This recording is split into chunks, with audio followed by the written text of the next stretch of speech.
na kayo mga ka-live? Panibagong araw na naman po ng pagtuklas sa mga bagay na maaaring ngayon mo palang malalaman. Kaya tutok lamang dito sa nag-iisang programang Tuklasin Natin. Bakit nga ba red, white, and blue ang kulay ng barbershop poles? Maniniwala ka ba na tayong mga Pilipino lang ang mahilig kumain ng balot? Ano nga bang pinagkaiba ng Filipino time at American time? Ang Indian time. Halina't tuklasin natin! Mga paksang kakaiba, kahanga-hanga at kakatuwa. Tuklasin natin!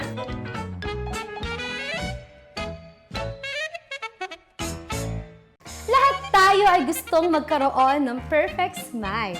At syempre, posible lamang ito dahil sa mahalagang ginagampanan nito sa ating mga mukha. Alam niyo ba kung ano ito? Yes, yan po ang ating mga ngipin. At sa araw na ito ay patungkol nga po sa ngipin ang ating pag-uusapan at tutuklasin. At tiyak ko pong ikagugulat ninyo ang ilan sa mga bagay na malalaman natin ngayon. Kaya't ano pang hinihintay natin? Simulan na natin ang ating pagtutuklas. Tuklasin natin! Alam niyo ba that most of us believe that bones are the hardest substance in the human body, but actually it is our tooth enamel. Ang ngipin ay gawa sa tatlong layers, ang enamel, dentin at nerves. The outer layer is the enamel, yung kulay puti na ating nakikita. And enamel is mainly made of minerals. And in fact, almost 96% of the enamel is minerals. And yes, mas matigas pa po ito kesa sa ating mga buto. Pero huwag niyo pong susubukan ipagtanggal ng tansan because it can be damaged by metal or glass. Alam niyo ba that over 300 different species of bacteria are found in plant? Very alarming, di ba? Pero totoo po yan. And in fact, these are average numbers only. Meaning, maaaring marami pa dyan ng bakterya na tumitira sa ating mga ngipin kapag meron tayong mga plaque. Ang plaque ay nabubuo dahil sa mga pagkain, saliva at bakterya sa ating mga bibig. You may have more, that's why always remember to brush and floss and use mouthwash to kill them. Alam nyo ba that on average, a person spends only about 48 seconds per day brushing their teeth? Yes, it may feel that you are spending like an hour every time you brush. Pero ayon sa research ay natuklasan na umaabot lamang sa 48 seconds ang nakokonsume natin sa tuwing tayo ay nagtutoothbrush. Dentists recommend to spend at least 2 minutes to achieve clean mouth. At alam nyo ba that airborne particles from toilet flushing can actually make their way to your toothbrush bristles?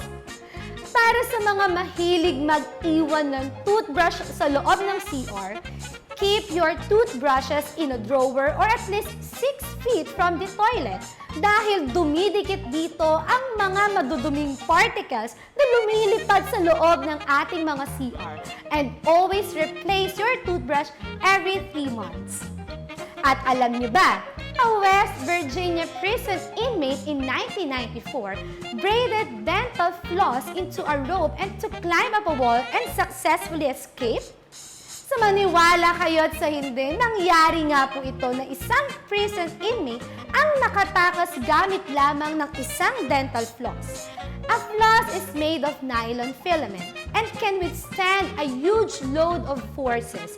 At sa totoo lang, pwede itong gamitin sa pagbubuhat ng mabibigat na mga bagay. For example, floss can use in a fishing line or maybe not. At alam niyo ba, contrary on belief, do not place a cap on your toothbrush. Maraming nag-aakala sa atin na mas safe ang toothbrush kapag nilagyan ng takip. It is actually causing bacteria to accumulate and fester within the moist environment. Maaari itong maging sanhi ng maraming problema sa inyong mga ngipin. In fact, if you are using a mouthwash, it can be good practice to rinse the bristles of the toothbrush with mouthwash every now and then. Did you know that 59% of the people would rather have a dental appointment instead of sitting next to a person that's talking on a cell phone? Sitting next to a person that's talking on the phone could be so annoying, lalo na kapag sobrang lakas ng boses niya sa pakikipag-usap sa kabilang linya ng kanyang katawagan. Kaya naman, mas maraming tao na mas prefer nila ang mag-dental visit over this inconvenience. Alam niyo ba that 3 out of every 4 Americans have some form of periodontal gum disease? Ibig pong sabihin nito ay 75% ng population sa US pa lamang ay may gum irritation, bleeding, or deposit buildup. Ang gum disease ang pangunahing dahilan ng pagkaubos ng ngipin ng mga taong nasa edad na 35 pataas. But the good news is that gum disease can be prevented and can be controlled. Alam niyo ba that the first official toothbrush commercial was made in 1938? Nagtataka ba kayo kung ano ang ginagamit ng tao na pang toothbrush bago ang year 1938? Kung ate kasing aalamin, 1908 unang na-introduce ang toothpaste, which is 30 years earlier than the toothbrush. Another shocking factor dahil inabot ng 17 years bago ma-develop ang kauna-unahang toothpaste. Dahil sa pagkalat ng nakahahawang sakit na COVID-19, mahalaga na ating maingatan ang kalusugan ng ating pamilya. Kaya narito ang mga dapat gawin upang maiwasan ang pagkalat ng coronavirus. Ugaliing maghugas lagi ng mga kamay. Lumayo sa ibang tao at takpan ang bibig at ilong sa tuwing uubo o babahing. Umiwas sa mga taong may sintomas ng ubo at sipon. Uminom ng maraming tubig at kumain ng masusustansyang pagkain. Agarang kumonsulta sa health facility kung may sintomas ng ubo at sipon, lalo na kung bumiyahe mula sa mga bansa na may kaso ng ganitong sakit. Kalusugan ng pamilya ay mahalaga. Isang paalala mula sa Life at Home.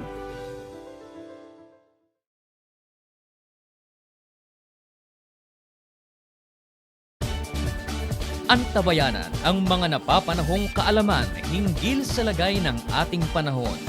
Bigyang pansin ang mga kaganapan sa ating kapaligiran, kalusugan at kasalukuyang daloy ng trapiko at marami pang iba. Kasama ang ating mga tagapag-ulat dito lamang sa Panahon TV. Dito lamang sa Live TV. Your Life, Your TV.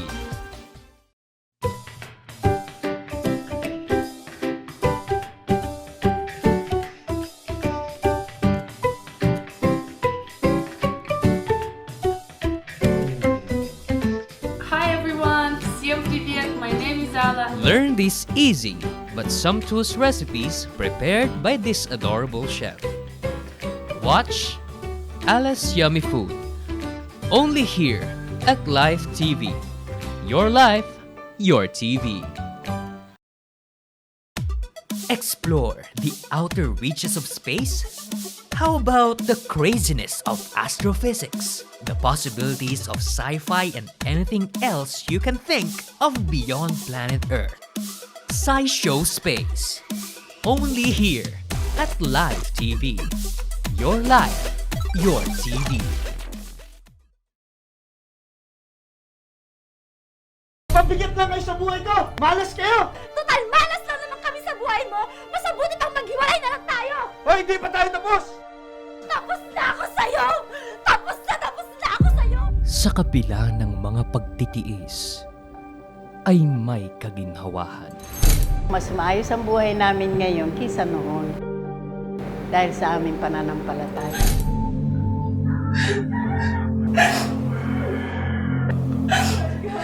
Tingnan mo, kumalat na siya hanggang sa ulo ko. Ang sakit-sakit na hindi ko na alam kung ano yung gagawin ko. Hindi ko na alam. Sa kabila ng mga hapis, ay may kagalakan. Kung titignan ko nga po yung sarili ko ngayon, walang dahilan para hindi ka magpasalamat at maglingkod sa Panginoon.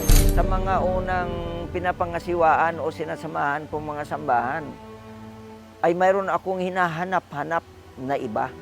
Yung kauhawan sa presensya ng Panginoon. Sa kabila ng mga suliranin ay may kalutasan. At totoong-totoo talaga ang katuruan at ang pamamaraan ng pagtuturo, pangangasiwa sa gawain ng Panginoon.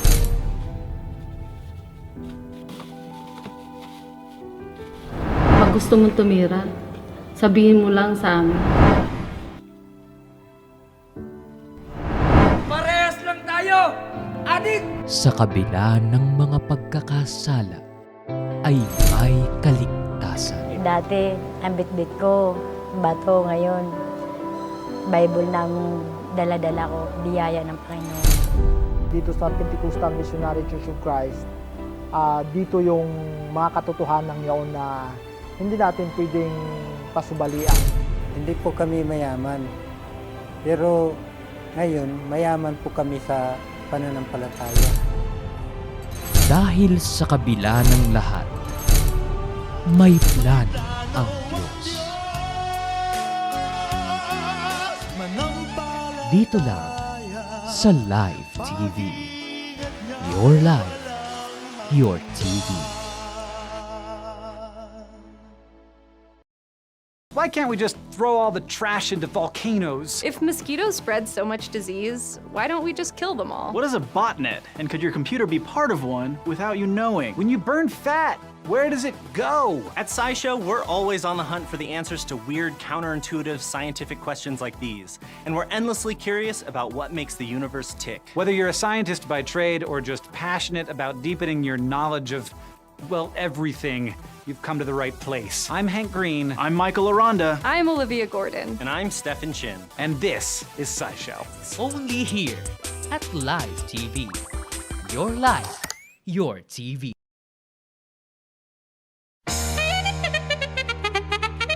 Tuklasin natin! Did you know, in 1948 in China, the first toothbrush with bristles was made by using hair from horses, hogs, and badgers? Imagine kung paano ito ginagamit ng mga tao noon. Following the World War II, more people were inclined to commercial products. Therefore, toothbrush were widely promoted. Did you know that snail's mouth is no larger than a pinhead, but it has more than 25,000 teeth?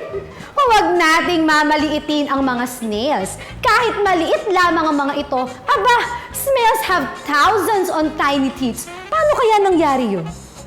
Alam nyo ba that in early America, blacksmiths who made horseshoe and other metal objects often served as dentists? No wonder why people hate dental appointment. In fact, 80% of patients would rather do something else than going to a dentist. Alam niyo ba that mummies in Egypt have been found with fillings made up of resin and malachite? And gold wire was used to bind any loose teeth together. Alam niyo ba na matagal ng panahon nang isinasagawa ang paglalagay ng pasta at retainer sa ngipin, kagaya ng mga Egyptians? Some even say that Egyptians were the first people to work one teeth. Many examples are being passed on today. And did you know that Romans placed caps on teeth? The Romans used impressive dental technology for their time. Inaayos nila ang mga sirang ngipin sa pamamagitan ng pagtatakip dito ng gold crowns. They also made bridges to fix gaps from missing teeth. Meron din silang toothpaste na ginagawa sa pamamagitan ng pinaghalong honey at crushed eggshells. Alam niyo ba, in medieval Germany, the only believed way to cure a toothache was to kiss a donkey? Buti na lang may dentist na ngayon at hindi na natin kailangan pang halikan ang isang donkey para maggamot ang ating mga meat. Did you know in America, 73% of Americans would rather go grocery shopping than floss? In fact, only 4 in 10 Americans floss routinely and 20% never do. Sa ibang pag-aaral, nasa 12% lamang ng mga tao ang nagsasagawa ng flossing. At alam niyo ba, the average woman smiles about 62 times per day, but the average man smiles only 8 times per day. We use many muscles to smile every day, pero kakaunti ang muscle sa ating mukha na nagagamit kapag tayo ay ngumingiti kumpara sa mga muscles na nagagamit kapag tayo ay nakasimangot. This is our scientific explanation about the muscle mechanism of work. Pero walang scientific explanation kung bakit mas madalas na nakangiti ang mga babae kesa sa mga lalaki. Did you know that 50% of people say that someone's smile is the first physical trait they notice? In fact, American Academy of Cosmetic Dentistry study found that 57% of people say that a smile from a stranger makes them want to smile and can improve their day. Kaya lagi tayong ngumiti para maging masaya ang ating life. Did you know that the most choke-on object is a toothpick? Lahat ng dentist kapag tanungin mo kung ano ang most damaging object sa ating gums in between the teeth, ay sinasabi nila na ang toothpick. So instead na gumamit tayo ng toothpick, let's start flossing. Did you know that sports-related injuries are the cause for around 5 million missing teeth every year? Yan ang dahilan kaya na-imbento ang mouth guard. So, payong kaibigan lamang, wear a mouth guard to protect your champers. And did you know, people spend $100 billion a year on hair care products, but only $2 billion a year on dental care products? Dental health is far more important to your overall health. Ito ang nakakalungkot dahil mas marami ang conscious sa kanilang buhok kesa sa kanilang mga ngipin. So it's important for more public awareness to be made. More education has to be deployed. Ayon sa Proclamation number 559 ng 2004, ang buwang ito ng Pebrero ay tinatawag na National Dental Health Month. Narito ang ilan sa mga tips to keep our teeth healthy. Panatilihing regular ang oral hygiene. Kumain ng masustansyang pagkain. Umiwas sa pag-inom ng alak, kape at paninigarilyo. Gawing regular ang pagpapa-check-up sa dentista. Mahalaga na magkaroon tayo ng regular na check-up sa dentista upang matiyak ang kalusugan ng ating mga ngipin. Isang paalala mula dito sa Live TV. Your life, your TV.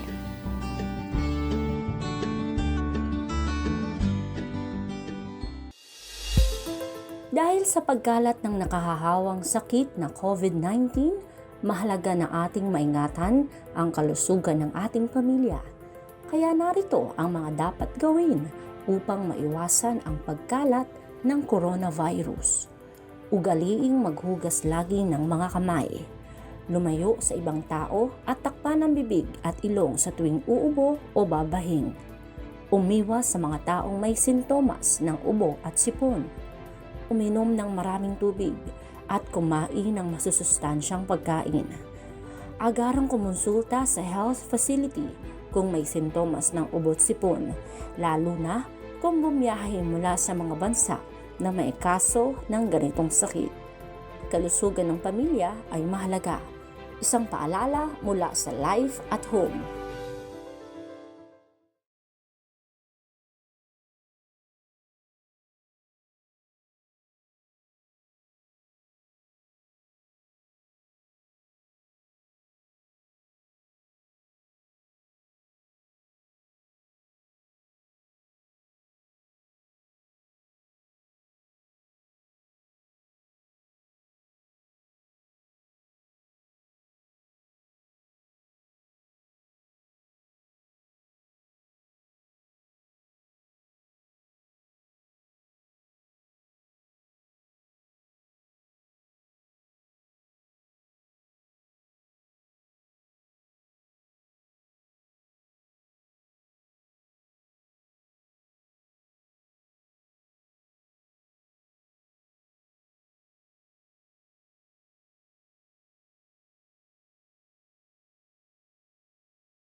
Are you in a constant quest for inner peace and pure joy?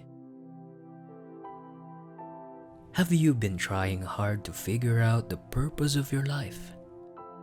As days go by, we hardly find true happiness. Most of the time, unfortunate things comes along our way in this life full of uncertainties. Nevertheless, one thing is certain. God cares for you. He loves you, and He has a great plan for you. Reflect, contemplate, and accept God's message in your life as you join us on this 2-hour evangelistic program, incorporated with Christian music and Bible verses. God is speaking straight from your heart. Listen to His voice through His word and see His moving power in your life today. Psalms, verses, and inspirations. Only here at Life TV. Your life, your TV.